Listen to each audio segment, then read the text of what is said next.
ਇਹਦੀ ਕਮਜ਼ੋਰੀ ਦੀ, ਇਹਦੇ ਔਗਣ ਦੀ ਜਾਂ ਇਹਦੀ ਢੈਂਦੀ ਕਲਾ ਦੀ ਸੁਰਤ ਦਾ ਜ਼ਿਕਰ ਮਹਾਰਾਜ ਕਰਨਗੇ।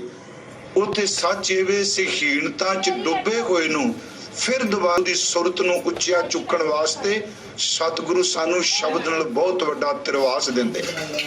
ਕੱਲ ਇੱਕ ਕਹਿ ਰਹੇ ਨੇ ਜਨਮ ਅਕਾਰਥ ਚਲਾ ਗਿਆ, ਪਰ ਨਾਲ ਹੀ ਫਿਰ ਇੱਕ ਬਚਨ ਅੱਗੇ ਕਹਿ ਦਿੱਤਾ, ਹੁਣ ਇੱਕ ਕੰਮ ਕਰ, ਗੁਣ ਗੋਬਿੰਦ ਗਾਇਓ ਨਹੀਂ, ਜਨਮ ਅਕਾਰਥ ਕੀਨ, ਕਹੋ ਨਾਨਕ ਹਰ ਭਜ ਮਨਾ, ਜੇ ਬਿਦ ਜਲ ਕੋ ਮੀਨ। ਹੋਣੀ ਤੂੰ ਇਹ ਮਨਾ ਪਰਮਾਤਮਾ ਦੀ ਇਬਾਦਤ ਕਰ ਤੇ ਸਿਮਰਨ ਵਿਖਾਵੇ ਮਾਤਰ ਨਹੀਂ ਕੇਵਲ। ਇਸ ਤਰ੍ਹਾਂ ਮੁਹੱਬਤ ਕਰ ਜਿਵੇਂ ਮੱਛੀ ਪਾਣੀ ਨੂੰ ਪਿਆਰ ਕਰਦੀ ਹੈ। ਕੱਲ ਦਾਸ ਨੇ ਅਰਜ਼ ਕੀਤੀ ਸੀ ਕਿ ਜੀਵ ਕਈ ਪਾਣੀ ਵਿੱਚ ਰਹਿੰਦੇ ਆ, ਪਰ ਜਿਸ ਪ੍ਰਾਣਾ ਨਾਲ ਮੱਛੀ ਮੁਹੱਬਤ ਕਰਦੀ ਏ ਸ਼ਾਇਦ ਉਹੋ ਜੀ ਮੁਹੱਬਤ ਹੋਰ ਕੋਈ ਨਹੀਂ। ਮੱਛੀ ਪਾਣੀ ਤੋਂ ਬਿਨਾ ਜੀ ਨਹੀਂ ਸਕਦੀ। ਮਹਾਰਾਜ ਕਹਿੰਦੇ ਇਹਨਾਂ ਪ੍ਰਾਣਾ ਨਾਲ ਪਰਮਾਤਮਾ ਨੂੰ ਗਾ ਸਿਮਰਨ ਕਰ, ਤੂੰ ਪਰਮਾਤਮਾ ਦੇ ਸਿਮਰਨ ਤੋਂ ਬਿਨਾ ਰਹਿ ਨਾ ਸਕੇ। ਮਹਾਰਾਜ ਜੀ ਨੇ ਦੂਸਰਾ ਬਚਨ ਜਿਹੜਾ ਕੀਤਾ ਉਸ ਦੀ ਵਿਚਾਰ ਅਸੀਂ ਅੱਧਾ ਹਿੱਸਾ ਕਰ ਚੁੱਕੇ ਸਾਂ। ਉਹ ਹੈ ਬਿਖਿਆਨ ਸਿਉ ਕਾਹੇ ਰਚਿਓ, ਨਿਮਖ ਨਾ ਹੋਏ ਉਦਾਸ। ਮਹਾਰਾਜ ਦੇ ਇਸ ਕੱਲ ਸ਼ਬਦ ਨੇ ਬਿਖ, ਅਸੀਂ ਅਰਥ ਕੀਤਾ ਸੀ ਜ਼ਹਿਰ। ਇਹ ਇਨਸਾਨ ਤੂੰ ਇਹਨਾਂ ਵਿਸ਼ੇ ਵਕਾਰਾਂ ਵਿੱਚ ਕਿਉਂ ਲੁਪਤ ਹੈ, ਕਿਉਂ ਰਚਿਆ ਹੈ? ਕਦੀ ਇੱਕ ਨਿਮਕ ਜਿਤਨਾ ਸਮਾਂ, ਅੱਖ ਝਮਕਣ ਜਿਤਨਾ ਸਮਾਂ ਤੂੰ ਇਸ ਵਾਸ਼ਨਾ ਤੋਂ ਉਪਰਾਮ ਹੋ ਕੇ ਦੇਖ। ਬਿਖਿਆਨ ਸਿਉ ਕਾਹੇ ਰਚਿਓ, ਨਿਮਖ ਨਾ ਹੋਏ ਉਦਾਸ, ਕਹੋ ਨਾਨਕ। ਮਹਾਰਾਜ ਕਹਿੰਦੇ ਭਜ ਹਰ ਮਨਾ, ਪਰੈ ਨਾ ਜਮ ਕੀ ਫਾਂਸ। ਇੱਕ ਨਿਮਖ ਜਿਤਨਾ ਸਮਾਂ ਤੂੰ ਨਿਰਲੇਪ ਹੋ ਵਾਸ਼ਨਾ ਤੋਂ, ਹਰੀ ਪਰਮਾਤਮਾ ਦਾ ਸਿਮਰਨ ਕਰ, ਤੇਰੇ ਗਲ ਵਿੱਚ ਜਮਾਂ ਦੀ ਫਾਈ ਨਹੀਂ ਪਏਗੀ। ਦੇਖੋ ਸਤਿਗੁਰਾਂ ਨੇ ਇਹ ਜਿਹੜਾ ਸਰੀਰ ਸਾਨੂੰ ਪਰਮਾਤਮਾ ਨੇ ਬਖਸ਼ਿਸ਼ ਕੀਤਾ ਹੈ, ਇਸ ਕੋਈ ਸ਼ੱਕ ਨਹੀਂ ਇਸ ਮਾਨਵੀ ਸਰੀਰ ਪੰਜਾਂ ਤੱਤਾਂ ਦੀ ਜੜਤ ਪਰਮਾਤਮਾ ਨੇ ਕੀਤੀ ਹੈ ਤੇ ਇਹਨਾਂ ਪੰਜਾਂ ਤੱਤਾਂ ਦੀ ਜੜਤ ਵਿੱਚ ਇਸ ਸਰੀਰ ਵਿੱਚ ਛਠਮ ਆਪ ਅਦ੍ਰਿਸ਼ਟ ਹੋ ਕੇ ਬੈਠਾ ਹੋਇਆ ਹੈ। ਕਰਤਾ ਆਪ ਇਸ ਵਿੱਚ ਵਰਤ ਰਿਹਾ ਹੈ। ਪਰ ਜਿੱਥੇ ਪੰਜ ਤੱਤ ਨੇ ਉੱਥੇ ਪਰਮੇਸ਼ਵਰ ਨੇ ਸਾਨੂੰ ਪੰਜ ਗਿਆਨ ਇੰਦਰੀ ਦਿੱਤੇ ਆ। ਪੰਜਾਂ ਤੱਤਾਂ ਦੇ ਪੰਜ ਗੁਣ ਨੇ। ਥੋੜੀ ਜਿਹੀ ਵਿਆਖਿਆ ਕਿ ਬਿਖਿਆਨ ਸਿਉ ਕਾਹੇ ਰਚਿਓ, ਪੰਜਾਂ ਤੱਤਾਂ ਦੇ ਗੁਣ ਨੇ। ਨੂੰ ਸਾਡੇ ਵਿਦਵਾਨ ਪੁਰਸ਼ ਕਹਿੰਦੇ ਆ ਸ਼ਬਦ, ਸਪਰਸ਼, ਰਸ, ਰੂਪ ਔਰ ਗੰਧ। ਇਹ ਪੰਜ ਤੱਤ ਨੇ, ਇਹ ਪੰਜ ਤੱਤਾਂ ਦੇ ਗੁਣ ਨੇ। ਹੁਣ ਇਹਨਾਂ ਪੰਜਾਂ ਗੁਣਾਂ ਨੂੰ ਗ੍ਰਹਿਣ ਕਰਨ ਵਾਲੇ ਸਾਡੇ ਸਰੀਰ ਦੇ ਜਿਹੜੇ ਇੰਦਰੇ ਨੇ, ਉਹਨਾਂ ਇੰਦਰੀਆਂ ਨੂੰ ਸਾਡੇ ਵਿਦਵਾਨ ਪੁਰਸ਼ਾਂ ਨੇ ਨਾਮ ਦਿੱਤਾ ਹੈ ਗਿਆਨ ਇੰਦਰੀ। ਸ਼ਬਦ, ਇਹਦਾ ਗਿਆਨ ਇੰਦਰਾ ਕੰਨ ਨੇ। ਸਪਰਸ਼ ਦਾ ਗਿਆਨ ਇੰਦਰਾ ਤੁਚਾ ਹੈ। ਰਸ ਦਾ ਗਿਆਨ ਇੰਦਰਾ ਸਾਡੀ ਜ਼ਬਾਨ ਹੈ, ਜੇਵਾ ਹੈ। ਰੂਪ ਦਾ ਗਿਆਨ ਇੰਦਰਾ ਜਿਹੜਾ ਹੈ ਅਸੀਂ ਉਹ ਦੇਖਦੇ ਹਾਂ, ਸਾਡੀਆਂ ਅੱਖਾਂ ਨੇ। ਸ਼ਬਦ ਦਾ ਗਿਆਨ ਇੰਦਰਾ ਮੈਂ ਅਰਜ਼ ਕੀਤੀ ਸਾਡੇ ਕੰਨ ਨੇ। ਗੰਧ ਦਾ ਗਿਆਨ ਇੰਦਰਾ ਜਿਹੜਾ ਉਹ ਸਾਡਾ ਨੱਕ ਹੈ। ਇਹ ਪੰਜਾਂ ਦੇ ਰਾਹੀਂ ਸਾਨੂੰ ਇਹਨਾਂ ਪੰਜਾਂ ਤੱਤਾਂ ਦੇ ਪੰਜ ਗੁਣਾਂ ਦਾ ਗਿਆਨ ਹਾਸਲ ਹੁੰਦਾ ਹੈ। ਪਰ ਇਹ ਮਨੁੱਖ ਦੇ ਅੰਦਰ ਦੀ ਬਿਰਤੀ ਹੈ ਕਿ ਉਸ ਚੀਜ਼ ਨੂੰ ਕਿਸ ਢੰਗ ਦੇ ਨਾਲ ਇਹਨੇ ਸਵੀਕਾਰ ਕਰਨਾ ਹੈ। ਅੱਖਾਂ ਰੂਪ ਦੇਖਦੀਆਂ ਨੇ, ਪਰ ਜੇ ਅੱਖਾਂ ਦੀ ਸਹੀ ਵਰਤੋਂ ਕੀਤੀ ਜਾਏ ਤੇ ਇਹ ਜ਼ਹਿਰ ਦੀ ਥਾਂ ਅੰਮ੍ਰਿਤ ਵੀ ਦੇਖਦੀਆਂ ਨੇ। ਜਦੋਂ ਅਸੀਂ ਬਾਣੀ ਪੜ੍ਹਨੇ ਆ ਅੱਖਾਂ ਨਾਲ ਸ਼ਬਦ ਦੇਖਨੇ ਆ, ਅੱਖਾਂ ਨਾਲ ਗੁਰਮੁਖ ਪਿਆਰੀ ਕਿਸੇ ਰੂਹ ਦੇ ਦਰਸ਼ਨ ਕਰਨੇ ਆ, ਕੰਨਾਂ ਨਾਲ ਅਗਿਆਨ ਵੀ ਸੁਣਿਆ ਹੈ ਤੇ ਕੰਨਾਂ ਨਾਲ ਗਿਆਨ ਵੀ ਅੰਦਰ ਜਾਂਦਾ ਹੈ। ਅੱਖਾਂ ਨਾਲ ਜ਼ਹਿਰ ਵੀ ਜਾਂਦਾ ਹੈ, ਅੱਖਾਂ ਨਾਲ ਅੰਦਰ ਅੰਮ੍ਰਿਤ ਵੀ ਜਾਂਦਾ ਹੈ। ਗੰਧ ਵੀ ਜਾਂਦੀ ਹੈ ਨਾਸਕਾ ਰਾਹੀਂ ਤੇ ਦੁਰਗੰਧ ਵੀ ਜਾਂਦੀ ਹੈ। ਰਸਨਾ ਬੇਰਸੀ ਵੀ ਹੈ ਤੇ ਰਸ ਵਿੱਚ ਵੀ ਹੈ। ਸਤਿਗੁਰਾਂ ਨੇ ਇਸ ਵਿਸ਼ੇ ਦਾ ਜ਼ਿਕਰ ਕਰਦਿਆਂ ਇੱਕ ਉਦਾਹਰਨ ਦਿੱਤੀ ਹੈ। ਸਤਿਗੁਰੂ ਗੁਰੂ ਗ੍ਰੰਥ ਸਾਹਿਬ ਵਿੱਚ ਭਗਤ ਰਵਿਦਾਸ ਸਾਹਿਬ ਜੀ ਦਾ ਬਚਨ ਹੈ, ਮ੍ਰਿਗ ਮੀਨ ਭ੍ਰਿੰਗ ਪਤੰਗ ਕੁੰਚਰ ਏਕ ਦੁਖ ਵਿਨਾਸ਼। ਆਪਾਂ ਵਿਚਾਰ ਇਸ ਤੁਕ ਦੀ ਕਰ ਰਹੇ ਹਾਂ। ਬਿਖਿਆਨ ਸਿਉ ਕਾਹੇ ਰਚਿਓ, ਨਿਮਖ ਨਾ ਹੋਏ ਉਦਾਸ। ਹੁਣ ਇਹ 5 ਸ਼ਬਦ ਨੇ, ਮ੍ਰਿਗ, ਮੀਨ, ਭ੍ਰਿੰਗ, ਪਤੰਗ, ਕੁੰਚਰ, ਏਕ ਦੋਖ ਵਿਨਾਸ਼, ਪੰਚ ਦੋਖ ਅਸਾਧ ਜਾਮਹਿ, ਤਾਕੀ ਕੇਤਕ ਆਸ। ਦੇਖੋ ਮਿਰਗ ਹੈ, ਹਰਨ ਅਸੀਂ ਕਹਿੰਦੇ ਹਾਂ, ਸਿਰਫ ਉਹਨੂੰ ਇੱਕੋ ਰਸ ਹੈ ਸ਼ਬਦ ਦਾ। ਘੰਡੇ ਗੇੜੇ ਦੀ ਆਵਾਜ਼ ਨਾਲ ਉਹ ਸਭ ਕੁਝ ਭੁੱਲ ਜਾਂਦਾ ਹੈ। ਸ਼ਿਕਾਰੀ ਉਹਦੇ ਕੰਨ ਰਸ ਦਾ ਫਾਇਦਾ ਉਠਾ ਕੇ ਉਹਨੂੰ ਮਾਰ ਦਿੰਦਾ। ਮੱਛੀ ਨੂੰ ਇੱਕ ਰਸ ਹੈ ਜ਼ਬਾਨ ਦਾ, ਜੀਵਾ ਦਾ, ਤੇ ਉਹ ਜੀਵ ਦੇ ਰਸ ਦੀ ਖਾਤਰ ਕੁੰਡੀ ਨਾਲ ਲੱਗੇ ਕੋਈ ਮਾਸ ਦੇ ਟੁਕੜੇ ਨੂੰ ਜਦੋਂ ਖਾਣ ਹੁੰਦੀ ਹੈ, ਉਹ ਖੁਦ ਆਪ ਕਿਸੇ ਦੀ ਜ਼ਬਾਨ ਦਾ ਰਸ ਬਣ ਜਾਂਦੀ ਹੈ। ਸ਼ਬਦ, ਸਪਰਸ਼, ਰਸ ਮੈਂ ਅਰਜ਼ ਕੀਤੀ। ਕੰਨ ਦਾ ਰਸ ਮਿਰਗ ਨੂੰ ਹੈ, ਜ਼ਬਾਨ ਦਾ ਰਸ ਇਸ ਮੱਛੀ ਨੂੰ ਹੈ, ਗੰਧ ਦਾ ਰਸ ਜਿਹੜਾ ਉਹ ਭਵਰੇ ਨੂੰ ਹੈ।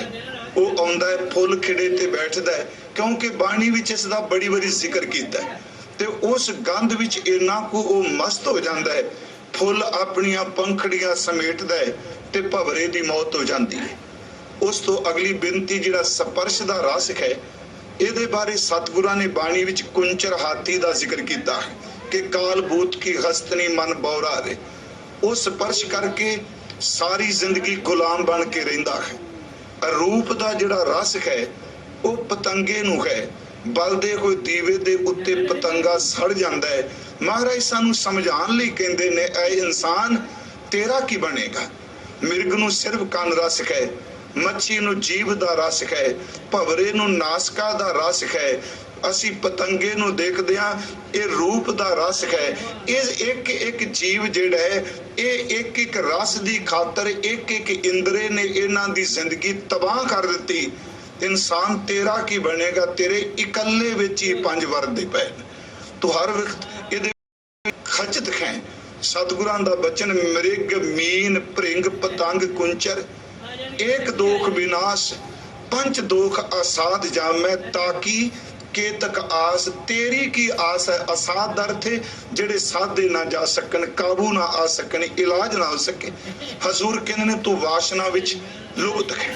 ਇੱਥੇ ਇੱਕ ਹੋਰ ਬੇਨਤੀ ਦੇਖੋ, ਸਤਿਗੁਰਾਂ ਦੀ ਬਾਣੀ ਜਦੋਂ ਅਸੀਂ ਪੜ੍ਹਨੇ, ਅੱਜ ਵੀ ਸਿੰਘ ਸਾਹਿਬ ਕਹਿ ਰਹੇ ਸਨ, ਆਪੋ ਆਪਣਾ ਤਰੀਕਾ ਹੈ ਵਿਆਖਿਆ ਕਰਨ ਦਾ, ਕਿਉਂਕਿ ਇਨਸਾਨ ਦੇ ਅੰਦਰ ਜੋ ਕੁਝ ਹੁੰਦਾ ਹੈ ਉਹ ਯਤਨ ਕਰਦਾ ਹੈ ਆਪਣੀ ਗੱਲ ਨੂੰ ਸ਼ਬਦ ਦੇ ਰਾਹੀਂ ਘੁਮਾ ਫਿਰਾ ਜਾਂਦਾ ਹੈ। ਸ਼ਬਦ ਕਈ ਵਾਰੀ ਪਿੱਛੇ ਛੱਡ ਜਾਂਦਾ ਹੈ। ਭਾਰਤ ਵਿੱਚ ਇੱਕ ਬਹੁਤ ਵੱਡੇ ਵਿਦਵਾਨ ਹੋਏ ਨੇ, ਮੈਂ ਉਹਨਾਂ ਬਾਰੇ ਇੱਕ ਸ਼ਬਦ ਸੁਣਿਆ, ਉਹਨਾਂ ਦਾ ਪੜ੍ਹਿਆ। ਉਹਨਾਂ ਨੇ ਬਹੁਤ ਸਾਰੇ ਧਰਮਾਂ ਦਾ ਮੁਤਾਲਿਆ ਕੀਤਾ, ਉਹ ਹਜ਼ਾਰਾਂ ਘੰਟੇ ਬੋਲੇ, ਪੜ੍ਹੇ ਲਿਖੇ ਲੋਕਾਂ ਨੂੰ ਉਹਨਾਂ ਬਹੁਤ ਪ੍ਰਭਾਵਿਤ ਕੀਤਾ। ਇਹ ਗੱਲ ਉਹ ਆਪਣੀ ਇੱਕ ਲੈਕਚਰ ਕਹਿੰਦਾ, ਖੁੰਟੀ ਕਿसी की भी हो कोट मैं अपना ही उतारूंगा। बड़ी गल ਉਹਨੇ ਆਪਣਾ ਅੰਦਰ ਦੱਸ ਦਿੱਤਾ। ਉਹ ਕਹਿੰਦਾ ਖੁੰਟੀ किसी की भी हो कोट मैं अपना उतारूंगा। ਇਸ ਦਾ ਮਤਲਬ ਕਿੱਲੀ ਕੋਈ ਵੀ ਹੋਵੇ, ਕਿੱਲੀ ਗੁਰੂ ਨਾਨਕ ਦੇ ਸ਼ਬਦ ਦੀ ਹੋਵੇ, ਕਿੱਲੀ ਮਹਾਤਮਾ ਬੁੱਧ ਦੇ ਦੰਪਤ ਦੀ ਹੋਵੇ, ਕਿੱਲੀ ਭਾਵੇਂ ਗੀਤਾ ਕ੍ਰਿਸ਼ਨ ਜੀ ਦੀ ਹੋਵੇ, ਕਿੱਲੀ ਭਾਵੇਂ ਵੇਦਾਂ ਦੀ ਹੋਵੇ, ਮੈਂ ਕਿੱਲੀ ਜ਼ਰੂਰ ਵਰਤਾਂਗਾ, ਪਰ ਮੈਂ ਗੱਲ ਆਪਣੇ ਹੀ ਕਰਕੇ ਜਾਵਾਂਗਾ। ਕਈ ਵਾਰੀ ਅੱਜ ਤਰਾਸਦੀ ਹੈ ਵੇਖਨੇ ਖਾਂ ਕਿ ਕਿੱਲੀ ਲੋਕ ਵਰਤੇ ਪਏ ਆ। ਮੈਂ ਸਿਰਫ ਕਿਸੇ ਦਵੈਸ਼ ਚ ਨਹੀਂ, ਇਹ ਬੇਨਤੀ ਕਰਨੀ ਚਾਹਨਾ ਕਿ ਗੁਰੂ ਗ੍ਰੰਥ ਸਾਹਿਬ ਸਮੱਸਿਆ ਦੱਸਦੇ ਆ, ਫਿਰ ਸਮੱਸਿਆ ਦਾ ਸਮਾਧਾਨ ਦੱਸਦੇ ਆ। ਗੁਰੂ ਗ੍ਰੰਥ ਸਾਹਿਬ ਪ੍ਰਸ਼ਨ ਪੈਦਾ ਕਰਦੇ ਆ, ਫਿਰ ਪ੍ਰਸ਼ਨ ਦਾ ਉੱਤਰ ਦਿੰਦੇ ਆ। ਗੁਰੂ ਗ੍ਰੰਥ ਸਾਹਿਬ ਮਹਾਰਾਜ ਬਿਮਾਰੀ ਦੱਸਦੇ ਆ ਤੇ ਬਿਮਾਰੀ ਦਾ ਇਲਾਜ ਨਾਲ ਦੱਸਦੇ ਆ। ਅੱਜ ਅਸੀਂ ਸਮੱਸਿਆ, ਪ੍ਰਸ਼ਨ ਤੇ ਬਿਮਾਰੀ ਤੇ ਗੱਲ ਖੜੀ ਕਰਕੇ ਘਰਾਂ ਨੂੰ ਚਲੇ ਜਾਂਦੇ ਆ। ਮਹਾਰਾਜ ਇਹ ਆਪ ਜੀ ਨੇ ਕਿਹਾ ਕਿ ਵਿਖਿਆਨ ਸੋ ਕਾਹੇ ਰਚਿਓ ਨਿਮਕ ਨਾ ਹੋਇਆ ਉਦਾਸ। ਤੂੰ ਵਾਸ਼ਨਾ ਵਿੱਚ ਲੁਪਤ ਹੈ, ਇਸ ਤੋਂ ਬਚ ਜਾ। ਤੇ ਇੱਥੇ ਨਿਮਕ ਜਿਤਨਾ ਸਮਾਂ ਕਿਹਾ ਮਹਾਰਾਜ ਜੀ, ਤੇ ਦਾਸ ਇੱਕ ਬੇਨਤੀ ਕਰੇ, ਇਸ ਨਿਮਕ ਦਾ ਅਰਥ ਕੇਵਲ ਥੋੜਾ ਵਕਤ ਨਹੀਂ, ਮੈਂ ਵਕਤ ਵੈਸੇ ਹੀ ਕਰਾਂਗਾ, ਥੋੜਾ ਸਮਾਂ ਨਹੀਂ, ਜ਼ਿੰਦਗੀ ਪਲਟਣ ਵਾਸਤੇ ਨਿਮਕ ਹੀ ਬਹੁਤ ਵੱਡੀ ਚੀਜ਼ ਹੈ। ਇਹਨੂੰ ਛਿੰਨ ਕਹਿੰਦੇ ਆ। ਜ਼ਿੰਦਗੀ ਵਿੱਚ ਛਿੰਨ ਦੀ ਬਹੁਤ ਵੱਡੀ ਥਾਂ ਹੈ ਜੀ। ਇੱਕ ਛਿੰਨ ਹੁੰਦਾ ਹੈ ਜਦੋਂ ਮਾਂ ਦੇ ਉਦਰ ਚ ਨਿਵਾਸ ਮਿਲਦਾ ਹੈ। ਇੱਕ ਛਿੰਨ ਜ਼ਿੰਦਗੀ ਚ ਆਉਂਦਾ ਹੈ ਜਦੋਂ ਕਿਤੇ ਜਾਗਦੀ ਹੋਈ ਸੁਰਤ ਸਾਡੀ ਸੁੱਤੀ ਹੋਈ ਸੁਰਤ ਨੂੰ ਜਗਾ ਕੇ ਚਲੀ ਜਾਂਦੀ ਹੈ। ਜ਼ਿੰਦਗੀ ਚ ਇੱਕ ਛਿੰਨ ਆਉਂਦਾ ਹੈ ਜਦੋਂ ਬੰਦਾ ਫੈਸਲਾ ਕਰਦਾ ਹੈ ਤੇ ਉਹ ਰਸਾਤਲ ਵਿੱਚ ਵੀ ਡਿੱਗ ਪੈਂਦਾ ਹੈ ਤੇ ਇੱਕ ਖਿਣ ਦਾ ਕੀਤਾ ਹੋਇਆ ਫੈਸਲਾ ਇਨਸਾਨ ਨੂੰ ਉੱਚੇ ਰੁਤਬੇ ਤੇ ਵੀ ਪਹੁੰਚਾ ਦਿੰਦਾ ਹੈ। ਛੇਨੀ ਹੁੰਦਾ ਹੈ ਜਦੋਂ ਇਨਸਾਨ ਦੇ ਅੰਦਰੋਂ ਸਵਾਸ ਨਿਕਲ ਜਾਂਦੇ ਆ। ਇਸ ਨਿਮਖ ਦੇ ਅਰਥ ਮੈਂ ਇਹ ਨਹੀਂ ਕਰਾਂਗਾ ਕਿ ਉਸ ਨਿਮਖ ਤੋਂ ਬਾਅਦ ਫਿਰ ਬੰਦਾ ਵਿਸ਼ਿਆਂ 'ਚ ਲੁਪਤ ਹੋ ਗਿਆ, ਨਹੀਂ। ਉਹ ਨਿਮਖ ਹੈ ਕਿ ਤੂੰ ਖਚਤ ਹੈ, ਤੂੰ ਥੋੜਾ ਜਿਹਾ ਸਮਾਂ ਇੱਕ ਯਤਨ ਕਰ, ਇਸ ਵਾਸ਼ਨਾ ਤੋਂ ਮੁਕਤ ਹੋ ਸਕੇ। ਪਰ ਕਿਵੇਂ ਹੋਵੇ? ਕਹਿਣਾ ਤਾਂ ਬਹੁਤ ਸੌਖਾ ਹੈ, ਕਿਵੇਂ ਹੋ ਜਾਏ? ਅਸੀਂ ਆਮ ਕਹਿ ਦਿੰਦੇ ਹਾਂ ਕਿ ਬੁੱਲੇ ਨੂੰ ਪੁੱਛਿਆ ਅਨਾਇਤ ਸ਼ਾਹ ਨੂੰ, ਆਪਣੇ ਮੁਰਸ਼ਿਦ ਨੂੰ, ਉਹਨੇ ਇੱਕੋ ਗੱਲ ਕਹੀ, ਬੁੱਲਿਆ ਰੱਬ ਦਾ ਕੀ ਪਾਣਾ, ਇਧਰੋਂ ਪਟਣਾ ਤੇ ਇਧਰ ਲਾਣਾ। ਇਹ ਸ਼ਬਦ ਅਕਸਰ ਸੁਣੇ, ਇਧਰੋਂ ਪਟਣਾ ਇਧਰ ਲਾਣਾ। ਯਾਦ ਰੱਖੋ, ਪਹਿਲੀ ਗੱਲ ਤੇ ਪੱਟੀ ਨਹੀਂ ਜਾਂਦਾ, ਲਾਉਣ ਦਾ ਯਤਨ ਕਰਨੇ ਆ। ਇਹ ਫਿਰ ਉਸ ਵਿੱਚ ਖਚਤ ਹੋ ਜਾਂਦਾ ਵਾਸ਼ਨਾ ਵਿੱਚ। ਹਾਂ, ਇੱਕ ਮੈਂ ਬੇਨਤੀ ਕਰਾਂਗਾ ਕਿ ਬਜਾਏ ਇਹ ਕਿ ਤੂੰ ਇਸ ਪਾਪ ਤੋਂ ਬਚ, ਇਸ ਔਗਣ ਤੋਂ ਬਚ, ਇਹਨੂੰ ਬਾਣੀ ਦੀ ਸੇਧ ਵਿੱਚ ਐ ਲੈ ਲਈਏ ਕਿ ਮੈਂ ਸਿਮਰਨ ਵਿੱਚ ਕਿਵੇਂ ਜੁੜਨਾ ਹੈ, ਮੈਂ ਗੁਰੂ ਦੀ ਬਾਣੀ ਦਾ ਨੇਮ ਕਿਵੇਂ ਨਿਭਾ ਸਕਣਾ, ਮੈਂ ਸਤਿਗੁਰੂ ਦੀ ਸੇਵਾ ਕਿਵੇਂ ਕਰ ਸਕਣਾ ਵਾ। ਇਹਦੀ ਸਿੱਧੀ ਜੀ ਬਾਤ, ਵਾਸ਼ਨਾ ਵਿੱਚ ਲੁਪਤ ਹੋਇਆ ਚਿੱਤ, ਜੇ ਤੂੰ ਇਹ ਫੁਰਨੇ ਬਣਾਏ ਮੈਂ ਸਿਮਰਨ ਨਾਲ ਕਿਵੇਂ ਜੁੜਨਾ ਹੈ, ਇੱਕ ਨਿਮਖ ਜ਼ਿੰਦਗੀ ਚੋਂ ਆਏਗਾ। ਸੱਚ ਇਹ ਵੇ ਕਿ ਸਾਰੀ ਜ਼ਿੰਦਗੀ ਦੇ ਪਾਪਾਂ ਨੂੰ ਧੋ ਕੇ ਚਲਾ ਜਾਏਗਾ। ਚਿੰਗਾੜੀ ਮਾਚਿਸ ਦੀ ਜਿਹੜੀ ਤੀਲੀ ਹੈ, ਉਹਦਾ ਮਸਾਲਾ ਕਿੰਨਾ ਹੈ? ਥੋੜਾ ਜਿਹਾ ਮਸਾਲਾ ਹੈ, ਉਹ ਇੱਕ ਤੀਲੀ ਹਜ਼ਾਰਾਂ ਮਨ ਲੱਕੜਾਂ ਨੂੰ ਸਾੜ ਦਿੰਦੀ ਏ। ਜ਼ਿੰਦਗੀ 'ਚ ਇੱਕ ਨਿਮਕ ਕਿਤੇ ਜਾਗੀ ਹੋਈ ਸੁਰਤ ਦੀ ਸੰਗਤ ਮਿਲ ਗਈ ਤੇ ਕਰੋੜਾਂ ਜਨਮਾਂ ਦੇ ਪਾਪ ਸਾੜ ਕੇ ਰੱਖ ਦੇਵੇਗੀ। ਮੈਂ ਬੇਨਤੀ ਕਰਾਂ ਕਿ ਉਹ ਨਿਮਖ, ਫਿਰ ਅਗਲੀ ਗੱਲ, ਇਹ ਜਿਹੜੇ ਇੰਦਰੇ ਨੇ, ਜਿਹੜੇ ਖਚਤ ਨੇ, ਇਹ ਸੱਚੀ ਮੁੱਚੀ ਸਾਡੇ ਮਿੱਤਰ ਬਣ ਜਾਂਦੇ ਆ। ਸਿਰਫ 3 ਉਦਾਹਰਨਾਂ ਦੇ ਕੇ ਸਿੱਧੀ ਜੀ ਬਾਤ, ਅਟੈਚਮੈਂਟ ਹੀ ਡਿਟੈਚਮੈਂਟ ਪੈਦਾ ਕਰੇਗੀ। ਜੁੜਾਂਗੇ ਤੇ ਟੁੱਟਾਂਗੇ। ਜੇ ਆਪਾਂ ਸਿਰਫ ਟੁੱਟਣ ਦੀ ਬਾਤ ਕਰਾਂਗੇ, ਜੁੜ ਨਹੀਂ ਸਕਾਂਗੇ। ਦੇਖੋ, ਬਾਬਾ ਲਹਿਣਾ ਜੀ ਜਵਾਲਾ ਜੀ ਦੇ ਜਾਂਦੇ ਆ, ਉਹ ਸਾਰੀ ਰਾਤ ਜਗਰਾਤੇ ਆਪ ਉਹ ਮਾਤਾ ਦੀਆਂ ਭੇਟਾਂ ਪੜ੍ਹਦੇ ਆ, ਪਰ ਇੱਕ ਪੌੜੀ ਸੁਣੀ, ਜਿਤ ਸੇਵਿਆ ਸੁਖ ਪਾਈਐ, ਸੋ ਸਾਹਿਬ ਸਦਾ ਸੰਭਾਲੀਐ, ਜਿਤ ਕੀਤਾ ਪਾਈਐ, ਆਪਣਾ ਸਾ ਘਾਲ ਬੁਰੀ ਕਿਉਂ ਘਾਲੀਐ। ਆਖਰ ਉਹ ਜ਼ਿੰਦਗੀ 'ਚ ਕਿਹੜਾ ਨਿਮਖ ਆਇਆ, ਉਹ ਸਮਾਂ ਆਇਆ ਕਿ ਸੱਚੀ ਮੁੱਚੀ ਉਸ ਉਪਰਾਮਤਾ ਨੇ, ਉਸ ਨਿਮਖ ਨੇ ਗੁਰੂ ਨਾਨਕ ਸਾਹਿਬ ਦੇ ਦਰ ਦਾ ਬਣਾ ਕੇ ਰੱਖ ਦਿੱਤਾ। ਜਦੋਂ ਉਥਰ ਗਏ, ਬਾਕੀ ਆਪਣੇ ਆਪ ਹੀ ਛੁੱਟ ਗਿਆ। ਇਸ ਕਰਕੇ ਮੈਂ ਬੇਨਤੀ ਕਰਾਂਗਾ, ਜੁੜਾਂਗੇ ਤੇ ਚਿੱਤ ਇਧਰੋਂ ਟੁੱਟੇਗਾ ਆਪਣੇ ਆਪ। ਜੁੜਨ ਤੋਂ ਬਿਨਾਂ ਗੱਲਾਂ ਨਾਲ ਚਿੱਤ ਨਹੀਂ ਟੁੱਟਣਾ। ਇੱਕ ਉਦਾਹਰਨ ਹੈ, ਇੱਕ ਬੱਚੀ ਮਾਪਿਆਂ ਦੇ ਘਰ 'ਚ 21, 22, 23, 24 ਸਾਲ ਤੱਕ ਰਹਿੰਦੀ। ਉਦਾਹਰਨ ਸਮਝ ਲਈ, ਉਹਦੀ ਸ਼ਾਦੀ ਹੋ ਜਾਏ, ਉਹ ਪਤੀ ਦੇ ਘਰ ਚਲੀ, ਆਪਣੇ ਪਤੀ ਦੇ ਮਿਲਾਪ ਦਾ ਸੁੱਖ ਮੰਨ ਲੈ, ਤੇ ਸੱਚ ਇਹ ਵੇ ਕਿ ਉਹ ਘਰ ਆਉਣ ਲੱਗਿਆ ਪਹਿਲਾਂ ਜਦੋਂ ਮਾਂ ਤੋਂ ਦੂਰ ਜਾਂਦੀ ਸੀ, ਰੋਂਦੀ ਸੀ, ਹੁਣ ਉਹ ਪਤੀ ਦਾ ਘਰ ਛੱਡਦੀ ਤੇ ਬਿਰਹਾ ਵਿੱਚ ਆਉਂਦੀ ਹੈ। ਪਿਆਰਿਓ, ਸੱਚ ਇਹ ਵੇ ਕਿ ਜਿੱਦਣ ਸੁਰਤ ਗੁਰੂ ਨਾਨਕ ਦੇ ਸ਼ਬਦ ਨਾਲ ਜੁੜੇਗੀ, ਵਾਸ਼ਨਾ ਵਾਲਾ ਸੁਰਤ ਵਾਲਾ ਪਾਸਾ ਆਪਣੇ ਆਪ ਹੀ ਢਿੱਲਾ ਪੈ ਜਾਏਗਾ। ਸਤਿਗੁਰੂ ਨੇ 3 ਬਚਨ ਕਹੇ ਆ ਕਿ ਜੇ ਤੂੰ ਮੁਕਤ ਹੋਣਾ ਵਿਸ਼ੇ ਤੋਂ, ਸੁਖਮਨੀ ਸਾਹਿਬ ਦੇ 3 ਬਚਨ, ਮਿਥਿਆ ਨਾਹੀ ਰਸਨਾ ਪਰਸ਼, ਮਨ ਮੈਂ ਪ੍ਰੀਤ ਨਿਰੰਜਨ ਦਰਸ਼, ਪਰ ਤੇਰਿਆ ਰੂਪ ਨਾ ਪੇਖੈ ਨੇਤਰ, ਸਾਧ ਕੀ ਟਹਿਲ ਸੰਤ ਸੰਗੀਤ। ਇਹ ਕਿਉਂ ਉਦਾਹਰਨ ਲਈ ਹੈ? ਰਸਨਾ ਤੋਂ ਮਿੱਥ ਨੂੰ ਖਤਮ ਕਰ ਦੇ, ਪਰ ਅਗਲੇ ਨਾਲ ਤਰੀਕਾ ਦੱਸਿਆ, ਮਿਥਿਆ ਨਾਹੀ ਰਸਨਾ ਪਰਸ਼। ਇਹ ਤਾਂ ਬਣੇਗਾ ਮਨ ਮੈਂ ਪ੍ਰੀਤ ਨਿਰੰਜਨ ਦਰਸ਼। ਜੇ ਮਨ ਦਾ ਲਗਾ ਪ੍ਰਭੂ ਦੇ ਪਿਆਰ ਵਿੱਚ ਹੋਵੇਗਾ ਤੇ ਰਸਨਾ ਤੋਂ ਮਿੱਥ ਦੀ ਥਾਂ ਤੇ ਸਤਨਾਮ ਵਾਹਿਗੁਰੂ ਨਿਕਲੇਗਾ। ਮਹਾਰਾਜ ਕਹਿੰਦੇ ਨੇ, ਮਿਥਿਆ ਨਾਹੀ ਰਸਨਾ ਪਰਸ਼, ਮਨ ਮੈਂ ਪ੍ਰੀਤ ਨਿਰੰਜਨ ਦਰਸ਼, ਪਰ ਤੇਰਿਆ ਰੂਪ ਨਾ ਪੇਖੈ ਨੇਤਰ। ਪਰ ਕਦੋਂ? ਸਾਧ ਕੀ ਟਹਿਲ ਸੰਤ ਸੰਗੇਤ, ਕਿਸੇ ਚ ਪਹੁੰਚੀ ਹੋਈ ਆਤਮਾ ਦੀ ਸੰਗਤ। ਮਹਾਰਾਜ ਕਹਿੰਦੇ ਨੇ, ਕਰਨਾ ਸੁਣੈ ਕਾਹੂ ਕੀ ਨਿੰਦਾ, ਪਰ ਆ ਬਖਸ਼ਿਸ਼ ਤਾਂ ਹੋਵੇਗੀ ਸਭ ਤੇ ਜਾਣੈ ਆਪਸ ਕੋ ਮੰਦਾ। ਫਿਰ ਕੀ ਗੁਰ ਪ੍ਰਸਾਦ ਵਿਖਿਆ ਭਰਾ ਰਹਿ, ਮਨ ਕੀ ਵਾਸਨਾ ਮਨ ਤੇ ਠਹਿਰੇ। ਮਨ ਹੀ ਵਾਸ਼ਨਾ ਪੈਦਾ ਕਰਦਾ ਹੈ ਤੇ ਮਨ ਹੀ ਵਾਸ਼ਨਾ ਤੋਂ ਮੁਕਤ ਕਰਦਾ ਹੈ। ਗੁਰੂ ਤੇਗ ਬਹਾਦਰ ਸਾਹਿਬ ਕਹਿ ਰਹੇ ਨੇ, ਵਿਖਿਆਨ ਸਿਉ ਕਾਹੀ ਰਚਿਓ, ਨਿਮਖ ਨਾ ਹੋਵੇ ਉਦਾਸ, ਕਹੋ ਨਾਨਕ ਭਜ ਹਰ ਮਨਾ, ਐ ਮਨਾ ਖਰੀ ਨੂੰ ਭਜ ਜਪ ਸਿਮਰਨ ਕਰ, ਪਰ ਨਾ ਜਮ ਕੀ ਫਾਸ, ਤੇਰੇ ਗਲ 'ਚ ਜਮਾਂ ਦੀ ਫਾਈ ਨਹੀਂ ਪਏਗੀ। ਕਿਉਂਕਿ ਜਮਦੂਤ ਤਾਂ ਉਹਦੇ ਨੇੜੇ ਵੀ ਨਹੀਂ ਟੁਕਣਾ, ਉਹਨੂੰ ਜਮਗਨ ਲੈਣ ਨਹੀਂ ਆਉਂਦੇ, ਇਬਾਦਤ ਵਾਲੇ ਨੂੰ ਦੇਵਗਨ ਲੈਣ ਵਾਸਤੇ ਆਉਂਦੇ ਆ। ਇਸੇ ਕਰਕੇ ਗੁਰੂ ਗ੍ਰੰਥ ਸਾਹਿਬ ਵਿੱਚ ਜਿੱਥੇ ਮੌਤ ਦਾ ਭੈ ਦਰਸਾਇਆ ਗਿਆ, ਕੋਈ ਸ਼ੱਕ ਨਹੀਂ, ਮੈਂ ਕੱਲ ਵੀ ਅਰਜ਼ ਕੀਤੀ ਸੀ, ਹਜ਼ੂਰ ਨੇ ਬਾਣੀ 'ਚ ਕਿਹਾ ਮਮ ਸਰ ਮੁਵੇ ਅਜ਼ਰਾਈਲ ਗਿਰਫਤ ਹੈ ਦਿਲ ਖੇਤ ਨਾ ਜਾਨੀ। ਇਹ ਵੀ ਅਸੀਂ ਪੜ੍ਹਨੇ ਆ, ਅੱਗੇ ਦੋਜ਼ਖ ਤਪਿਆ ਸੁਣੀਆਂ ਖੂਲ ਪਵੈ ਕਹਾ, ਬੜਾ ਖਤਰਨਾਕ ਹੈ ਅੱਗਾ। ਪਰ ਬਾਣੀ ਨੇ ਇੱਕ ਬੜਾ ਵੱਡਾ ਤਰਵਾਸ ਦਿੱਤਾ।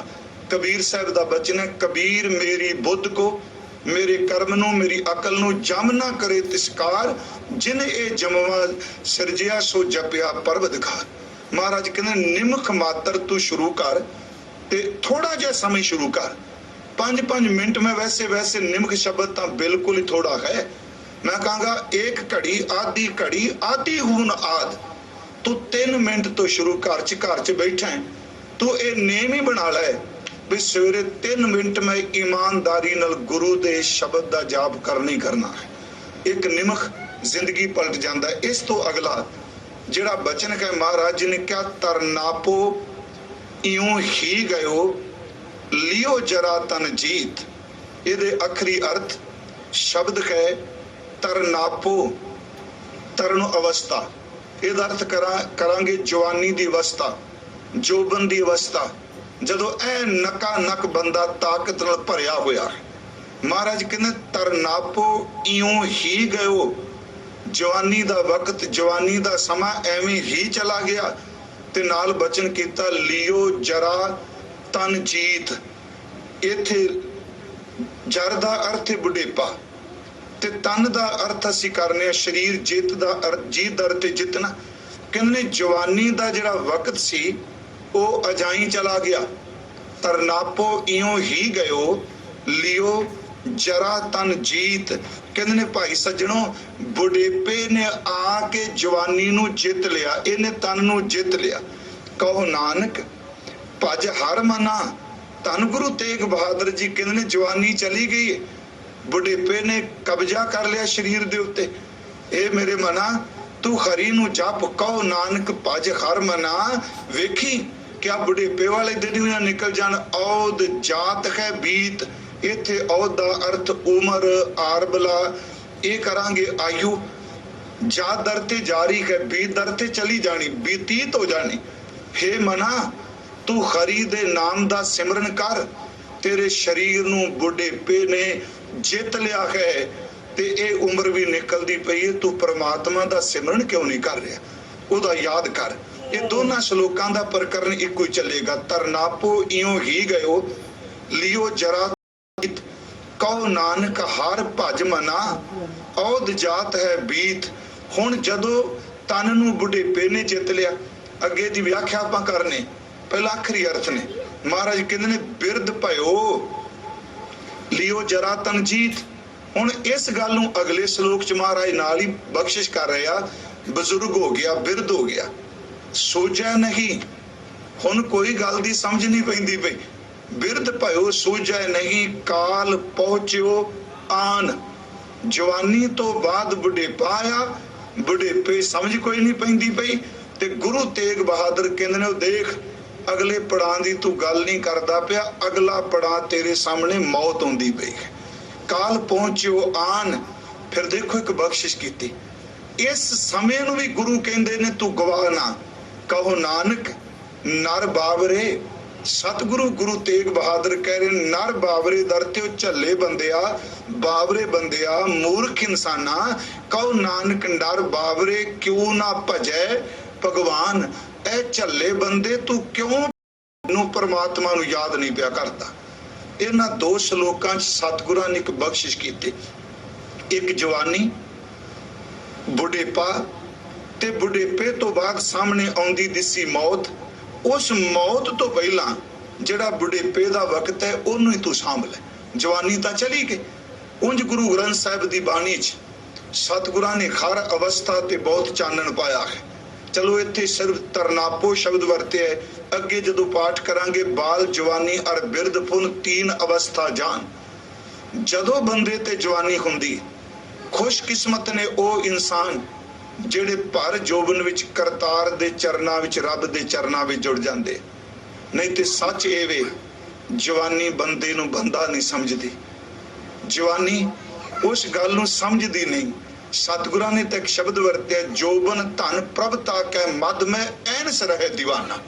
ਸੱਚੀ ਮੁੱਚੀ ਇਨਸਾਨ ਹੰਕਾਰੀ ਹੈ, ਉਹ ਛੇਤੀ ਕਿਤਿਆਂ ਕਿਸੇ ਦੀ ਗੱਲ ਮੰਨਣ ਨੂੰ ਤਿਆਰ ਨਹੀਂ। ਉਂਝ ਗੁਰਬਾਣੀ ਨੇ ਕਿਹਾ ਕਿ ਸਵਸਤ ਵਿਵਸਥਾ ਹਰ ਕੀ ਸੇਵਾ ਮਧ ਅੰਤ ਪ੍ਰਭ ਜਾਪਨ। ਜਵਾਨੀ ਦਾ ਵੇਲਾ ਹੈ ਕਿ ਜਦੋਂ ਤੂੰ ਪ੍ਰਮਾਤਮਾ ਦੀ ਇਬਾਦਤ ਕਰ ਸਕਣਾ। ਥੋੜਾ ਜਿਹਾ ਅਸੀਂ ਬਾਣੀ ਚੋਂ ਦੇਖਨੇ ਇਹ ਪੱਖ ਰੱਖਿਆ ਜਿਹਦਾ ਜੋਬਨ ਚਲਾ ਗਿਆ, ਕਿਉਂਕਿ ਅਸੀਂ ਪ੍ਰਕਰਨ ਤੋਂ, ਸ਼ਬਦ ਦੇ ਵਿਸ਼ੇ ਤੋਂ ਦੂਰ ਨਹੀਂ ਜਾਵਾਂਗੇ। ਪਰ ਐਸੇ ਗੁਰਸਿੱਖੀ ਚ ਕਮਾਈਆਂ ਵਾਲੇ ਗੁਰਸਿੱਖ ਮਹਾਂਪੁਰਖ ਜਿਨ੍ਹਾਂ ਨੇ ਸੱਚ ਇਹ ਬਚਪਨ ਤੋਂ ਲੈ ਕੇ ਅਖੀਰ ਤੱਕ ਜ਼ਿੰਦਗੀ ਦੇ ਤਿੰਨੇ ਪੜਾ ਰੱਬ ਦੀ ਇਬਾਦਤ ਵਿੱਚ ਹੀ ਬਤੀਤ ਕੀਤੇ ਆ। ਇੱਥੇ ਸਤਿਗੁਰਾਂ ਨੇ ਬਾਣੀ ਚ ਇੱਕ ਦੋ ਮੈਂ ਪ੍ਰਮਾਣ ਲੈਣੇ। ਗੁਰੂ ਨਾਨਕ ਸਾਹਿਬ ਦਾ ਬਚਨ ਹੈ ਕਿ ਜਦੋਂ ਬੰਦੇ ਕੋਲ ਜਵਾਨੀ ਹੈ, ਇਹਨੂੰ ਸਤਿਗੁਰੂ ਨੇ ਮਨੁੱਖੀ ਜ਼ਿੰਦਗੀ ਦੇ 4 ਪੜਾਵਾਂ ਵਿੱਚ ਬਤੀਤ ਬਿਆਨ ਕੀਤਾ। ਪਹਿਲਾ ਪੈਰ, ਦੂਜਾ ਪੈਰ, ਤੀਜਾ ਪੈਰ, ਚੌਥਾ ਪੈਰ। ਹੁਣ ਜਦੋਂ ਜਵਾਨੀ ਹੈ ਉਹਦੇ ਬਾਰੇ ਸਤਿਗੁਰੂ ਕਹਿੰਦੇ ਨੇ ਕਿ ਤੀਜਾ ਪੈਰ ਹੈ ਰਹਿਣ ਕੈ ਵਣਜਾਰਿਆ ਮਿੱਤਰਾ ਧਨ ਜੋ ਸੋ ਚਿੱਤ। ਜਦੋਂ ਜਵਾਨੀ ਬੰਦੇ ਕੋਲ ਹੈ, ਇਹਦੇ ਚਿੱਤ ਵਿੱਚ ਜਾਂ ਪੈਸਾ ਜਾਂ ਵਾਸ਼ਨਾ ਦੇ ਫੁਰਨੇ ਹੀ ਉੱਠਦੇ। ਜਵਾਨੀ ਦਾ ਨਸ਼ਾ ਹੈ। ਤੀਜਾ ਪੈਰ ਹੈ ਰਹਿਣ ਕੈ ਵਣਜਾਰਿਆ ਮਿੱਤਰਾ ਧਨ ਜੋਬਨ ਸੋ ਚਿੱਤ। ਹਰ ਕਾ ਨਾਮ ਨਾ ਚੇਤੀ ਵਣਜਾਰਿਆ ਬੱਧਾ ਛੁਟੈ ਜਿੱਤ। ਹਰ ਕਾ ਨਾਮ ਨਾ ਚੇਤੈ ਪ੍ਰਾਣੀ ਬਿਕਲ ਭਇਆ ਸੰਗ ਮਾਇਆ। ਧਨ ਸਿਉ ਰੱਤਾ ਜੋਬਨ ਮੱਤਾ ਅਹਿਲਾ ਜਨਮ ਗਵਾਇਆ। ਆ 2 ਗੱਲਾਂ ਫਿਰ ਸੁਣਿਓ। ਧਨ ਸਿਉ ਰੱਤਾ ਜੋਬਨ ਮੱਤਾ ਅਹਿਲਾ ਜਨਮ ਗਵਾਇਆ। ਇਸ ਬੰਦੇ ਨੂੰ ਇੱਕ ਪੈਸਾ, ਦੂਜਾ ਦੌਲਤ, ਹੰਕਾਰ ਹੈ ਨਾ। ਮਹਾਰਾਜ ਕਹਿੰਦੇ ਨੇ ਅਹਿਲਾ ਜਨਮ ਗਵਾਇਆ। ਧਰਮ ਸੇਤੀ ਵਪਾਰ ਨਾ ਕੀਤੋ ਕਰਮ ਨਾ ਕੀਤੋ ਮਿੱਤ। ਕਹੋ ਨਾਨਕ ਪ੍ਰਾਣੀ ਤੀਜੈ ਪਹਿਰੇ ਧਨ ਜੋਬਨ ਸੋ ਚਿੱਤ। ਇਹ ਜਿਹੜਾ ਜਵਾਨੀ ਦਾ ਸਮਾਂ ਸੀ ਪਿਆਰਿਓ, ਸਿਰਫ ਦੌਲਤ ਪਦਾਰਥ ਇਹਦੇ ਵਿੱਚ ਕੱਚ ਧੋ ਗਿਆ ਤੇ ਬੰਦਾ ਆਪਣੀ ਮਰਜ਼ੀ ਬਹੁਤ ਕਰਦਾ ਹੈ। ਉਹਨੂੰ ਗੱਲ ਬਜ਼ੁਰਗਾਂ ਦੀ ਕਈ ਵਾਰੀ ਸਿਖਾਉਂਦੀ ਵੀ ਨਹੀਂ। ਤੇ ਮੈਂ ਇੱਕ ਵਾਰ ਬੇਨਤੀ ਕੀਤੀ ਸੀ, ਨੌਜਵਾਨ ਵੀਰੋ ਇਹ ਗੱਲ ਚੇਤੇ ਰੱਖਿਓ, ਜਦੋਂ ਸਮਾਂ ਹੁੰਦਾ ਹੈ ਉਹਦੇ ਬੰਦੇ ਨੂੰ ਸੋਝੀ ਨਹੀਂ ਹੁੰਦੀ। ਸਮਾਂ ਹੁੰਦਾ ਹੈ ਉਦੋਂ ਸੋਝੀ ਨਹੀਂ ਹੁੰਦੀ। ਘਰ ਵਿੱਚ ਬਜ਼ੁਰਗ ਸਿਆਣੇ ਮਹਾਂਪੁਰਖ ਗੁਰਮੁਖ ਵਿਦਵਾਨ ਸਮਝਾਉਣ ਵਾਲੇ ਬੈਠੇ ਹੁੰਦੇ ਆ ਜਗਤ 'ਚ, ਉਦੋਂ ਸਾਡਾ ਕੌਮੇ ਕਹਿੰਦੀ ਏ ਤੇਰੇ ਤੋਂ ਵੱਧ ਕਿਸੇ ਨੂੰ ਨਹੀਂ ਪਤਾ। ਜਦੋਂ ਸਮਾਂ ਹੁੰਦਾ ਹੈ ਉਦੋਂ ਸੋਝੀ ਨਹੀਂ ਹੁੰਦੀ। ਜਦੋਂ ਸੋਝੀ ਆਉਣ ਲੱਗਦੀ ਉਦੋਂ ਸੱਚੇ ਵਿੱਚ ਸਮਾਂ ਵੀ ਚਲਾ ਜਾਂਦਾ ਹੈ ਤੇ ਸੋਝੀ ਦੇਣ ਵਾਲੇ ਵੀ ਸੰਸਾਰ ਤੋਂ ਚਲੇ ਜਾਂਦੇ ਆ। ਸਤਿਗੁਰੂ ਕਹਿੰਦੇ ਨੇ 2 ਚੀਜ਼ਾਂ ਜਵਾਨੀ 'ਚ, ਇੱਕ ਜੋਬਨ ਤੇ ਦੂਸਰਾ ਪੈਸਾ। ਹਜ਼ੂਰ ਨੇ ਦੇਖੋ ਫਿਰ ਬਖਸ਼ਿਸ਼ ਕੀਤੀ। ਜਵਾਨੀ ਬੜੀ ਵੱਡੀ ਸਮਰੱਥਾ ਰੱਖਦੀ ਹੈ। ਇਸ ਵਿੱਚ ਬੰਦਾ ਜਿੰਨਾ ਚੌਂਕੜਾ ਮਾਰ ਕੇ ਜਵਾਨੀ 'ਚ ਬੈਠ ਸਕਦਾ, ਬੁਢੇਪੇ 'ਚ ਕਿੱਥੇ ਜੀ। ਜਿੰਨਾ ਟੇਕ ਕੇ ਤੂੰ ਸੇਵਾ ਜਵਾਨੀ 'ਚ ਇਨਸਾਨ ਕਰ ਸਕਦਾ, ਖਿਮਾ ਕਰਿਓ ਬੁਢੇਪੇ 'ਚ ਉਹ ਗੱਲ ਨਹੀਂ ਬਣਦੀ। ਪਰ ਮੈਂ ਬੇਨਤੀ ਕਰਾਂਗਾ, ਗੁਰੂ ਜੀ ਕਹਿੰਦੇ ਆ ਜਵਾਨੀ ਦੇ ਦਿਨ ਚਲੇ ਗਏ ਤੇ ਜਵਾਨੀ ਨੂੰ ਕਿਸੇ ਨਹੀਂ ਜਿੱਤਿਆ। ਇਨਸਾਨ ਪਰਵਾਹ ਨਹੀਂ ਕਰਦਾ। ਉਹ ਕਹਿੰਦਾ ਮੈਨੂੰ ਕਿਸੇ ਦੀ ਕੀ ਪਰਵਾਹ, ਮੇਰੇ ਕੋਲ ਤਾਕਤ ਬੜੀ। ਉਂਝ ਗੁਰੂ ਗ੍ਰੰਥ ਸਾਹਿਬ ਦੀ ਬਾਣੀ ਨੇ ਕਿਹਾ ਕਿ ਜਿਹੜਾ ਇਨਸਾਨ ਜਵਾਨੀ ਦਾ ਹੰਕਾਰ ਕਰਦਾ ਹੈ, ਸੱਚੀ ਗੱਲ ਹੈ ਉਹ ਰੱਬ ਦੀ ਦਰਗਾਹ ਦੇ ਵਿੱਚ ਇੱਕ ਗੰਦਗੀ ਦੇ ਕੀੜੇ ਦੇ ਤੁੱਲ ਹੈ। ਉਹ ਇਸ ਤੋਂ ਵੱਧ ਨਹੀਂ। ਹਜ਼ੂਰ ਨੇ ਬਖਸ਼ਿਸ਼ ਕੀਤੀ ਕਿ ਜੋਬਨ ਚਲਾ ਗਿਆ ਤੇ ਜੋਬਨ ਨੂੰ ਜਿੱਤਿਆ ਕਿੰਨੇ। ਆਸਾ ਕੀ ਵਾਰ ਵਿੱਚ ਇੱਕ ਬਚਨ ਹੁੰਦਾ ਹੈ, ਜਰ ਆਈ ਜੋਬਨ ਹਾਰਿਆ। ਜਿਹੜੀ ਜਵਾਨੀ ਕਿਸੇ ਤੋਂ ਨਹੀਂ ਹਾਰੀ, ਉਸ ਜਵਾਨੀ ਨੂੰ ਸੱਚੀ ਐਵੇਂ ਬੁਢੇਪੇ ਨੇ ਹਰਾ ਦਿੱਤਾ। ਤੇ ਭਰਤਰੀ ਨੇ ਇੱਕ ਸ਼ਬਦ ਕਿਹਾ ਬਰਾਕ ਸ਼ਤਕ ਵਿੱਚ, ਉਹ ਕਹਿੰਦਾ ਹੈ ਕਿ ਜੇ ਤੂੰ ਭਵ ਸਾਗਰ ਤੋਂ ਤਰਨਾ ਹੈ ਤੇ ਜਵਾਨੀ ਦੇ ਵਕਤ ਨੂੰ ਜ਼ਰੂਰ ਸਾਂਭ। ਉਹਦਾ ਸ਼ਬਦ ਹੈ ਕਿ ਜਰਾ ਉਪਾਏ ਨਾ ਹੋ ਸਕੇ ਜਰਾ ਅਵਸਥਾ ਮਾਹੇ। ਇਹ ਸੁਣਿਓ ਬੇਨਤੀ, ਜਰਾ ਉਪਾਏ ਨਾ ਹੋ ਸਕੇ, ਪਹਿਲੇ ਜਰੇਦਾਰ ਤੇ ਥੋੜਾ, ਦੂਜਾ ਜਰਾਦਾਰ ਤੇ ਬੁਢੇਪਾ।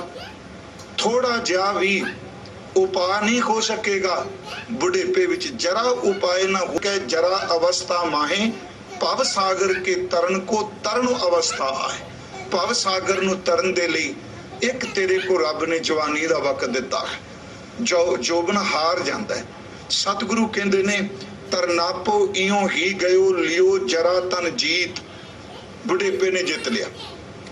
कहो नानक भज हर मना औद जात है बीत।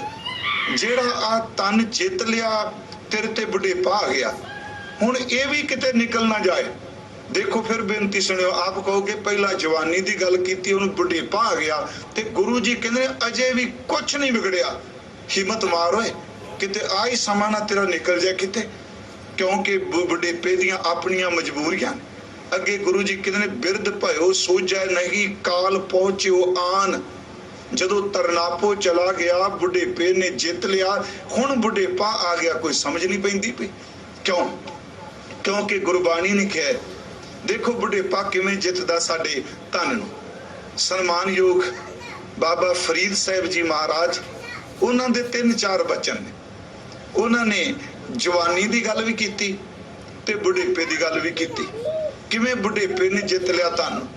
उन्हां दा एक बचन है, चबण लियो जरा तन जीत। चबण चलन रतन से सुनियर बह गए। देखो शब्द ने चबण।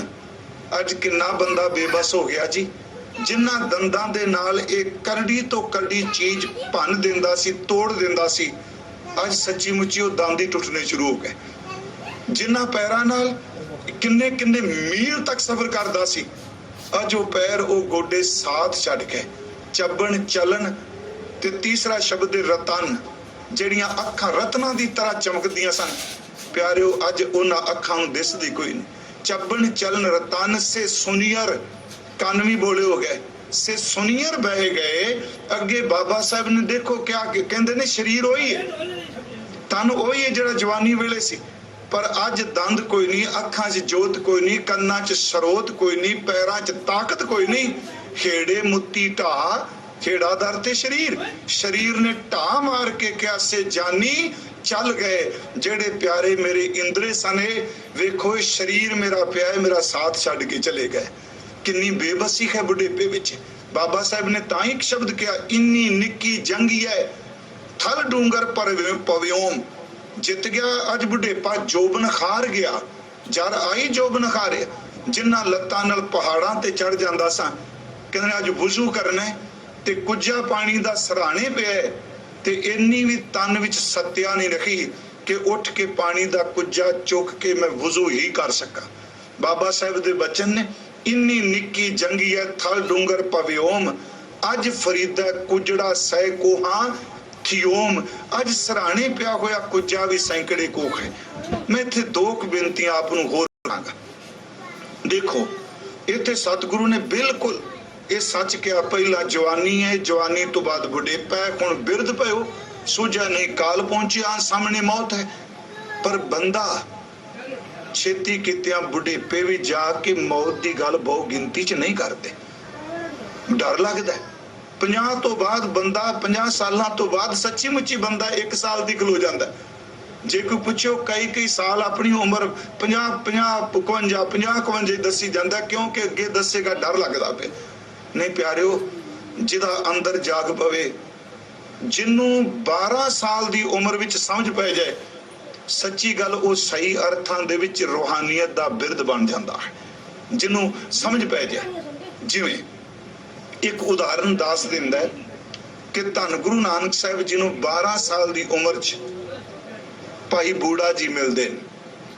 1506 नूं बाबा जी दा जन्म है, बुढ़ा साहब जी दा मापिया नाम बूढ़ा रखे। 1518 नूं मेरी सच्ची सरकार गुरु नानक साहब नूं मिलदे ते 1631 नूं ओ महापुरख अपना चोला छड्डदा है। मैं इस करके बेनती कर लगा कि एक पक्ष भी है कि बुढ़ेपा आ जिहड़ा बुढ़ेपा ये कोई सुझे नहीं। हुण उत्थे सतगुरु नूं शब्द बुढ़ा किया, वो उम्र के लिहाज नाल नहीं किया। साडा इतिहास कहता है कि बाबा साहब जी नूं भाई बूढ़ा जी मिलते आ। उस विच जो भाई मनी सिंह ने सिखां दी भगतमाल च लिखे है, मैं संखेप जै शब्द कहना, उस 12 साल दे बच्चे ने हजूर दे कोल बैठे आ, पुछदे आ संत जी महापुरखो जा बाबा जी ये जन्म मरण किवें कटिया जा सकदा है। महाराज खामोश ने फिर पुछदे आ कि ये मौत का भय जिहड़ा सारे संसार नूं सतांदा है, इहदे तो मुक्त हो सकीदा है। महाराज मुस्कुरा के कहंदे, बेटा तेरी उम्र अपनी आरबला दस दे कि मेरी उम्र इन्नी। ते अगला शब्द है सतगुरु कहंदे आ कि तेरी उम्र इन्नी छोटी, मौत जन्म मरण तो रहत, वासना तो रहत। सच जे गुरमुखो, खुशकिस्मत ने वो शरीर जिन्हां दे तुर अंदरों कदी फुरना उठदा। मैं धरती ते आया आकाश वास्ते। एक बार मैं अर्ज कीती, रब दा विछोड़ा दूर हो सकदा है, जिन्हां अंदर रब दे प्रति प्रेम दा कदी फुरना ही नहीं, ओदा की बनेगा। वैसाख धीरन क्यों वांडिया, जिन्हां प्रेम विछो। इत्थे प्रेम विछो क्या है, प्रभु विछो नहीं। जिसने जोड़ना जिहदे अंदरों ताती कोई नहीं। उत्थे उन्होंने पूछा, बेटा क्यों? उत्थे भाई साहब मनी सिंह लिख दिया, इस बच्चे ने क्या, बाबा जी किसान दा बेटा हाँ, जिमीदारा करदे ने, हाकमां दे घोड़े आए, इन्हां ने साडी फसल च घोड़ियां ने, हाकमां दे घोड़ियां ने पक्की वढ के ले गए, डडरी उजाड़ गए, ਜਿਹੜੀ ਅਜੇ ਜ਼ਮੀਨ ਚੋਂ ਕੱਚੀ ਨਿਕਲਦੀ ਸੀ ਉਹ ਲਤਾੜ ਕੇ ਚਲੇ ਗਏ। ਲੋਕ ਬੇਬਸ ਹੋ ਕੇ ਦੇਖਦੇ ਰਹੇ, ਪਰ ਕਿਸੇ ਦੀ ਤਾਕਤ ਨਹੀਂ ਸੀ ਉਹਨਾਂ ਨੂੰ ਰੋਕ ਸਕਦੇ। ਮਹਾਰਾਜ ਕਹਿੰਦੇ ਇਹਦੇ ਵਿੱਚ ਕਿਹੜਾ ਅਧਿਆਤਮਕ ਗਿਆਨ? ਉਹ ਚਰਨ ਪਕੜ ਕੇ ਕਹਿੰਦਾ, ਸਤਿਗੁਰੂ ਜੀ ਜਿਹੜੀ ਫਸਲ ਕੱਚੀ ਸੀ ਉਹਦਾ ਤੇ ਜੇ ਸਮਾਂ ਥੋੜਾ ਸੀ ਜਾਣਦਾ, ਡਡਰੀ ਨੂੰ ਤੇ ਜੇ ਵਕਤ ਚਾਹੀਦਾ ਸੀ ਪੱਕਣ ਲਈ, ਪੱਕੀ ਕੱਟ ਕੇ ਲੈ ਗਏ। ਬਸ ਮੈਨੂੰ ਉਦਮ ਦੀ ਸੱਟ ਪੈ ਗਈ ਮਨਾ, ये ताकत वाले आए, ताकत वाले आए, ये कच्ची पक्की जमदी सारी फसल तबाह कर गए।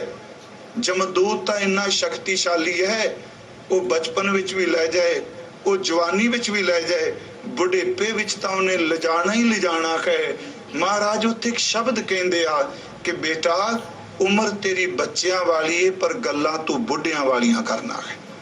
मैं इत्थे एक बेनती करांगे, इत्थे जे बुढ़ा लफ्ज गया वो बड़ा डूंगा है। हालां भाई गुरदास साहब ने दोनों नाम दिते कि अजिता रंधावा भला है, ते बाबा जी दे दोनों नाम दिते आ, बूढ़ा बुढ़ा एक मंत्याव है। भाई बूढ़ा ते नाल शब्द वरत्या बुढ़ा। हुण ये क्यों कह दिता कि उम्र तेरी बच्चियां वाली है ते सुरत तेरी बुढ़ियां वाली है?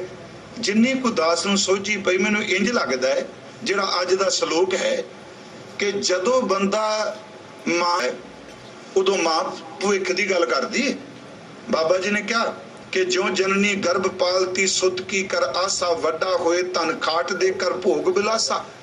अजे जमया नहीं, पर मां कह रही जे पुत्र होवेगा धन दौलत कमा के लियाएगा। जदों बच्चे का जन्म हुंदा है, अजे पता नहीं उन्हें किस रुतबे ते पहुंचना। मां कहेगी राजा है, मेरा पुत्र डॉक्टर है, वो भविख की गल करेगी। बच्चा प्राइमरी स्कूल जाएगा, वो कहेगा मैं वड्डा होके बनना। सच ये वे बचपन विच बंदा आने वाले भविख जवानी की गल करदा है। जवानी विच कहे कोई बंदे अक्सर कहंदे हड्ड भनवी मेहनत करो, बुढ़ेपे 4 दिन बह जाएंगे, भविख की गल करदे। बचपन च भविख जवानी की बात, जवानी विच बुढ़ेपे की गल। बुढ़ेपे विच गए कोई बंदे बहुत घट ने जिहड़े अगले पड़ाव मौत की गल करदे आ। अक्सर बंदे बुढ़ेपे च गए कोई बीते कोई दिनां दीयां गल्लां करके अपने अंदर नूं रस देई दिंदे आ।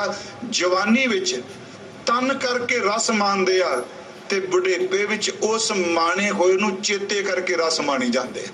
ये सतगुरां ने बाणी भी शब्द वरते आ। हुण जिहड़ी गल जिहड़ी बचपन समझ पै गई, बाबा जी ने शब्द किया कि मालिक मौत, सतगुरु कहंदे आ बुढ़ेपे विच जिहड़ी गल बंदे ने करनी हुंदी है कि अगला पड़ाव मौत दा है, तू बच्चा नहीं तू बुढ़ा है। ते सचमुच गुरमुखो एक निमक जिंदगी च आया, उस महापुरख ने 113 साल गुरु नानक दे घर दी सेवा कीती है। स्वाद आ गया। जिदन चोला छड्डिया उदन गुरु हरगोबिंद साहब खुद गए अमृत वेले उन्हां दी हजूरी चोला छड्डिया। मेरे कहण तो मुराद एक पक्ष ये भी है कि जिन्हां दी सुरत जागी हुई। इत्थे सतगुरु ने शब्द वरत्या बुढ़ेपा आ गया, हुण समझ कोई नहीं पै रही। बिरध भयो सूझा नहीं, काल पहुंचो आन। बुढ़ेपे च कोई समझ नहीं पैंदी। बाबा जी ने तो क्या 70 का मतहीन, बस माती ना हो गया। सतगुरु ते तो शब्द वरतिया कि कोई समझ नहीं बंदे नूं पैंदी पई, फिर यतन करदा है मौत तो बचन दा, पर गुरु साहब कहंदे नहीं तेरे रंग ढंग नाल नहीं। परवाना साहब जी गुरमुख सुन रहे, उन्होंने गल लिखी इस श्लोक की व्याख्या करदे, कहंदे कई वारी बंदा बुढ़ेपा अपने नूं लुकाउण दे लई केसां ते रंग करन लग पैंदा। इस करके मैं जवान दिसां, अक्सर साडे लोग मैं देखना हुन्ना, चलो ये तो सच्चाई है कि वो केस काले करनगे, बीबियां करनगियां, वो असल च लुकांदे ए आ भी असी अजे बुढ़े नहीं होए। केसां दा रंग थोड़ा कोई पैमाना है, कुब पै जाएगा शरीर नूं, केड़ी ताकत है जेड़ा रंग उस कुब नूं सिद्धिया कर देगा। उत्थे उन्हें शब्द कहा कि किसी ने बजुर्ग काले केस कर लगा ते सूझवान ने कहा सी कह दिओ मूर्ख ढगे नूं क्यों करना काले बग्गे नूं, जे आखिर नूं तू मरना है ते मुंह काला क्यों करना है। जो पता है भी ये काले काले केस कीते जमदूत भुल जूगा किते नहीं। बाबा फरीद साहब जैसा महापुरुष कहंदा, देखो उन्होंने अपना जिक्र किया, कह लगे वेख फरीदा जे थिया दाढ़ी होई भूर, बिरद भयो आ गया बुढ़ेपा। इत्थे भूर दा अर्थ भूरी होनी, चिट्टी हो जानी। वेख फरीदा जे थिया दाढ़ी होई भूर, अगो नेड़ा आया पिछे रहा दूर। पिछे जिन्ने साल लंघ गए अज वो एक खिन दी बुझारत बन के रह गए। किने देख मना केस चिट्टे हो गया। गुरमुखो आ कणक दी फसल हुण कटनी शुरू हो गई। उंज सच वे कि जदों केस चिट्टे आ जान, वैसे तो मौत दा कोई पता नहीं, हरी नह न डडरी इन्हें कदों ले जाना है, पर जदों फसल पक जाए ते ओदे सिट्टियां दा, ओदे उपर वाले पत्तियां दा रंग पीला पै जांदा है। सच ये वे जदों बंदे दे केस चिट्टे होने शुरू हो जान, उदों इस गल दी सूचना मिल जाती है, प्यारिया हुण फसल पकन वाली है, पकन जा रही है। सतगुरु ने यही शब्द किया, बाबा साहब ने कहा वेख फरीदा जे थिया दाढ़ी होई भूर, अगो नेड़ा आया पिछे रहा दूर। सिर पलिया दाढ़ी पली, इत्थे पलिया दा अर्थ पीला हो गया, चिट्टे हो गए, धौले हो गए। मैं बेनती करांगा गुरबाणी गुरु तेग बहादुर साहब कहंदे जे पीले भी हो गए, चिट्टे हो गए, तू घबरा ना, अजे भी दिन तेरे कोल हैं। सिर पलिया दाढ़ी पली, सिर दे केस पीले हो गए, चिट्टे हो गए, दाढ़े दे केस चिट्टे हो गए। मुच्छां पी पलियां रेमन गहले बावले, माने क्या रलियां। ए मेरे मूर्ख मना, अजे भी तू रंग रलियां मना रहा, अजे भी तेनू समझ नहीं पैंदी, तू करतार दा सिमरन करे। इसे नू गुरु नानक साहिब जी ने अपनी पवित्र बाणी च कहा, चौथा पैर है रैन कै बन जा रहा मित्रा, लावी आया खेत, बिरद भयो सूझे नहीं। फसल पक गई, अर्थ सही कर देते ने, प्यारिया तेन कोई समझ नहीं पै रही, काल सामने आ रही है। चौथा पैर है रैन कै बन जा रहा मित्रा, लावी आया खेत। लावी दा अर्थ जदों खेत पक जाए ते असीं कामे लावे कहने लियाओ जी वाढी पाण दा मौका आ गया, कामे सदो। महाराज कहंदे ने जे ये कह जी कामे नहीं बुलाने, ना बुलाएगा तो फसल अपने आप खेतां डिग पैगी, क्योंकि जदों दा समा मुकम्मल हो चुका है। चौथा पैर है रैन के बन जा रहा मित्रा, लावी आया खेत, जांजम पकड़ चलाया बन जा रहा मित्रा, किसे ना मिलिया भेत। ये फसल पक चुकी है। हुण अगला पक्ष में जरा बेनती कर लगा, पहले ये सन कि बुढ़ेपा आ गया, समझ कोई नहीं पै रही। सच है कि जिवें साडे अज समाज दी बनतर बनी हुई है, कई बार असीं बजुर्गां दी गल नूं बड़ी इग्नोर भी करने आ, सुनते भी नहीं। ते मैं बेनती करांगा ओ सज्जणों, घरां च बैठे हो, वक्त मिल गया जिहदे घर च बजुर्ग बैठे ने, 2-4 घड़ियां कोल बैठ के जो अपना अंदर जरूर साझा करो। इस कोई शक नहीं, तुसी वस्त्र दे दिओ, गड्डी दे दिओ, घर दे दिओ, सब कुछ दे दिओ। जदों 2 घड़ियां बैठ के अंदर साझा करने आ ते मनुखा जन्म एक बार मिले है, ते चेते रखियो मापियां दी मोहब्बत भी केवल एक ही बारी मिलती पई, बाकी कोई रिश्ता नहीं मिलता। खैर मेरा विषय नहीं है। बिरद पयो सूझे नहीं, काल पहुंचो आन, कहो नानक नर बावरे, क्यों ना भजै भगवान।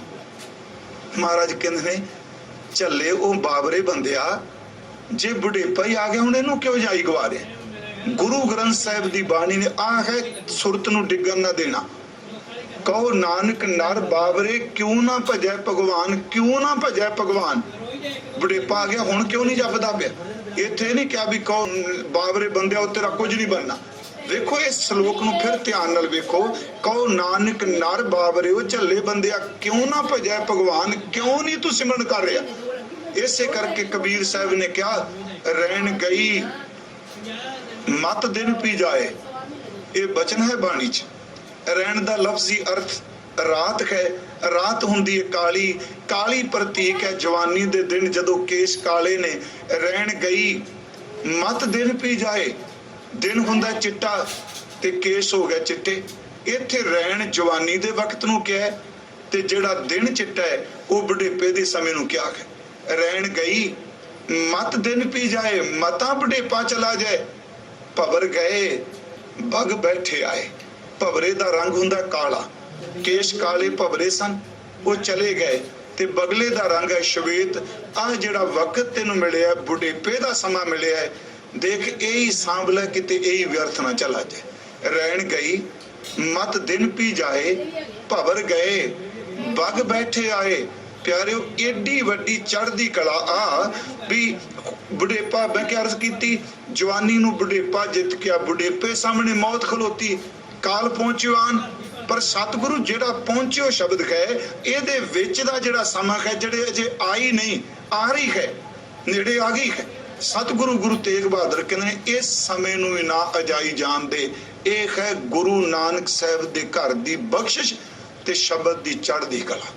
ਹਾਲਾਂਕਿ ਮੈਨੂੰ ਪਤਾ ਹੈ ਕਿ ਬਾਬਾ ਫਰੀਦ ਸਾਹਿਬ ਨੇ ਆਪਣੇ ਇੱਕ ਸ਼ਲੋਕ ਵਿੱਚ ਬਖਸ਼ਿਸ਼ ਕਰਕੇ ਕਿਹਾ ਸੀ ਕਿ ਕਾਲੀ ਜਿਨੀ ਨਾ ਰਾਵੇ ਉਹ ਧੌਲੀ ਰਾਵੇ ਕੋਏ।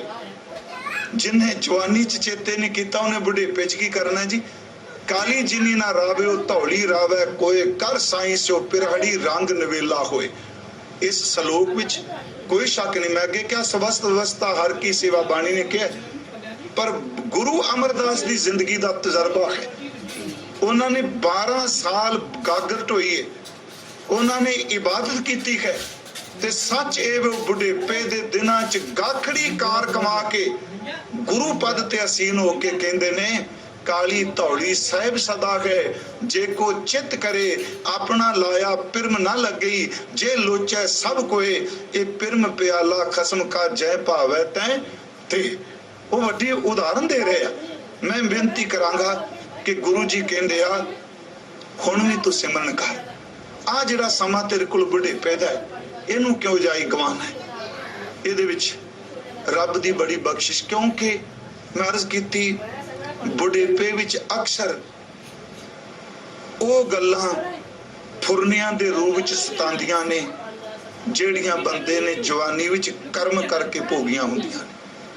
गुरु साहिब जी ਦਾ ਇੱਕ ਬਚਨ ਹੈ ਭਗਤ ਬੇਣੀ जी ਦਾ, पुंडर केस कुसुम ते धौले सपत पताल की बाणी। पुंडर केस बिरद भयो, केस चिट्टे हो गए कमल दे फुल दी तरह, धौले हो गए। पुंडर केस कुसम ते धौले सपत पताल की बाणी। जदों बंदा बोलदा है इंज लगदा है जिवें सतवें पताल विचों बोल रहा है। लोचन शर्मै अखां चों पानी नहीं बंद हुंदा पिया।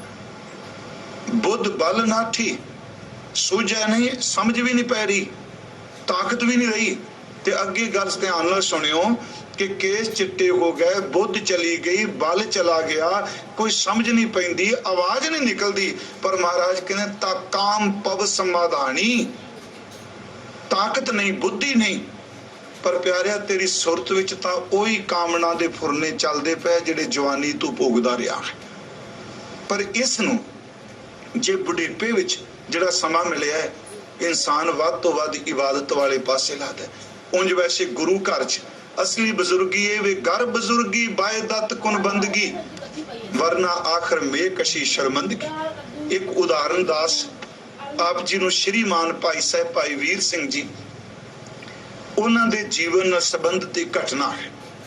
दास ने एक बार मंजी साहब भी अर्ज की सी, सिर्फ इस गल नूं भी बुढ़ेपा आ गया है, समझ कोई नहीं पै रही, काल दिसदा पिया, ओ नर बाबरे तू होनी बंदगी कर ले, आई 4 दिन सांभ ले। 4 दिन तो बड़े हुंदे आ। मैं जिहड़ी उदाहरण देन लगा, देखो गुरु साहब की बख्शिश। श्रीमान भाई साहब भाई वीर सिंह गुणा ने ये बचन एक बार दिल्ली बैठिया कीते, प्रसंगलियां विच भी ने, गुरमुख सिक्ख्या विच भी ने। मैं सिर्फ एक बेनती कर लई, ये उदाहरणां तां दित्तियां जांदियां ने कि निराश कोई बंदे नूं चढ़दी कला मिल जाए। मैं बुढ़ेपे का जिक्र भी किया, जवानी का भी किया, पर आ जिहड़ी गल है भी क्यों ना भजे भगवान तू, क्यों नहीं जपदा, हुणी तकड़ा हो। शैल लगांदे पार गोरी मन धीरिया, गभरू जदों पार करदे ने दरियावां नूं, कमजोरां दे मन विच भी ताकत आ जांदी है, तिन्हां देख मन चाओ ठंडा हो जांदा। श्रीमान भाई वीर सिंह कहंदे आ, साडे एक मित्र सन, जवानी दे मित्र, वो बीमार हो गए। बड़ी बड़ी संगत ने सुनी भी होनी, चलो अज समा है इस गल करन दा, गुरु साहब दी वडियाई है। कहंदे वो बीमार हो गया, उन्होंने बुखार हो गया तपैदिक, ते उन्हां ने सनेहा घल्लिया सानू कि तुसी सानू आके मिलो। भाई साहब कहंदे ने सानू सनेहा मिलिया, असी उस सज्जन दे घर चले गए, देखा वो मंजे ते लेटिया है, सानू वेख के पर कहंदे आ उच्ची उच्ची ताहां मार के रोन लग पिया। भाई साहब कहंदे असीं कोल बैठ गए। याद रखो इस विच शब्द दी महिमा है। कोल बैठ गए, उस दे बुल कंब रहे सन, उसने रोंदे होए ने कंबदे बुल्लां नाल कहा, कहंदा डॉक्टर जवाब दे चुके आ, दवाई कोई काम नहीं करदी पई, सामने मौत दिसदी पई है, कर्म कोई जिंदगी च कीता नहीं, सचमुच मेरा अंदर डरदा पे मेरा बनेगा की। मैं तुहानू तां सद्दिया, मैं डर रहा वां, मैनू भय खा रहा है। ते सच ये जे ये भय एक ऐसा भय वे जिहड़ा निर्मल भौ वल सानू लै जांदा है। भाई साहब कोल बैठे जदों रो पिया, उन्हें कहा मैनू भय खा रहा है। श्रीमान भाई साहब भाई वीर सिंह कहंदे आ, सजना तेनू ये एहसास हो गया मैं पाप कीते ने? कहंदा भाई साहब पाप ही दिसदे पिया, चंगा कुछ कीते ही नहीं। अगों गल सुनियो, वो बाह पकड़ के कहंदे आ कि गुरु नानक साहब साईं है, गुरु कसाई नहीं। ये शब्द सुनने वाले, साईं है वो मालिक है, वो कसाई नहीं। अगली गल, पर कितना वड्डा है, उस दे बंदे नूं सहारा मिल गया। कहंदा जी बहुत वड्डा। कहंदे ने किन्ने जहाज वड्डे तो वड्डे समुद्र विच गर्क जांदे आ। कहंदा जी मैं समझिया नहीं।